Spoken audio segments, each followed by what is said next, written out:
অভিনব পদ্ধতিতে তরুণীদের ফাঁসিয়ে ধর্ষণের নৃশংস কৌশল দিন দিন বাড়ছে।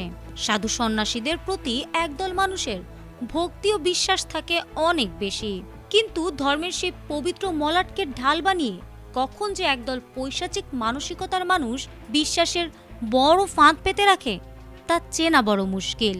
এবার সেই মায়াবী ফাঁদে জড়িয়ে পড়েছেন বহু শিক্ষিত তরুণী, যাদের জীবনকে অন্ধকারের দিকে ঠেলে দিয়েছে এক উচ্চশিক্ষিত ভণ্ড সাধু।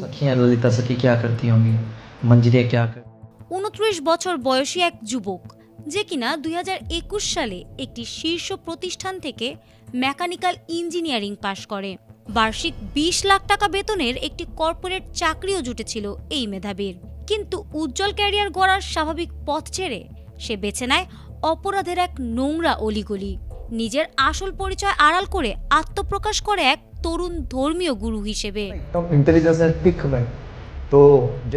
আধ্যাত্মিকতার এক মায়াবী জাল বুনেছিল এই ভণ্ড বাবা। নিজের ইউটিউব চ্যানেলে হিন্দি আর ইংরেজিতে মন্ত্রমুগ্ধকর ধর্মীয় বাণী দিত সে। এমনকি পেশাদারদের প্ল্যাটফর্ম লিঙ্কডইনেও চালাতো ছদ্মনামের প্রোফাইল। তার মূল টার্গেট ছিল ইঞ্জিনিয়ারিং পড়ুয়া এবং কর্পোরেট প্রতিষ্ঠানের কর্মরত আধুনিক ও উচ্চশিক্ষিত তরুণীরা।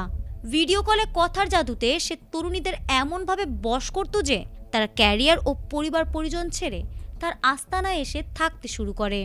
এক পর্যায়ে তার তৈরি করা আলিশান বাড়িতে প্রায় 24 জন তরুণ তরুণী একসাথে বাস করছিল। শুরুতে তার মা সাথে থাকলেও ছেলের এ সকল অনৈতিক কর্মকাণ্ড দেখে তিনি ঘর ছেড়ে চলে যান। এই আস্তানার ভেতরের অন্ধকার রহস্য ছিল আরও ভয়ঙ্কর।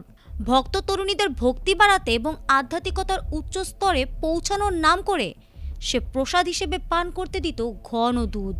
কিন্তু সেই দুধের ভেতরেই মেশানো থাকত কড়া চেতনানাশক মাদক। দুধ পান করে তরুণীরা অচেতন হয়ে পড়লেই এই ভণ্ড আইটি বাবা ঝাঁপিয়ে পড়ত তাদের ওপর, চালাতো পাশবিক যৌন নির্যাতন। এখানেই শেষ নয়, গোপনে সেই মুহূর্তের ছবি ও ভিডিও রেকর্ড করে রাখত সে। পরে জ্ঞান ফিরলে সেই ভিডিও ইন্টারনেটে ছড়িয়ে দেওয়ার ভয় দেখিয়ে ভুক্তভোগী ও তাদের পরিবারের কাছ থেকে লাখ লাখ টাকা হাতিয়ে নিত সে। অবশেষে পাপের এই সাম্রাজ্যের পতন ঘটে এক 22 বছর বয়সী ছাত্রীর সাহসিকতায়। 5 লাখ টাকা ব্ল্যাকমেইলের শিকার হয়ে তিনি থানায় একটি লিখিত অভিযোগ দায়ের করেন। তদন্তে নেমে পুলিশ এই ভণ্ড সাধুর আস্তানায় হানা দেয় এবং তাকে গ্রেফতারও করে। পুলিশ তার মোবাইল থেকে 12 জনেরও বেশি নারীর আপত্তিকর ভিডিও এবং মাদকাসক্ত অবস্থায় বন্দী কয়েকজন তরুণীকে উদ্ধার করে। ঘটনাটি ঘটেছে ভারতের উত্তরপ্রদেশে। অন্ধভক্তি ও ডিজিটাল মোহের আড়ালে লুকিয়ে থাকা পৈশাচিকতা কিভাবে মানুষের জীবন ধ্বংস করতে পারে, এই ঘটনা যেন তারই এক জলজ্যান্ত ও সতর্কবার্তামূলক প্রমাণ।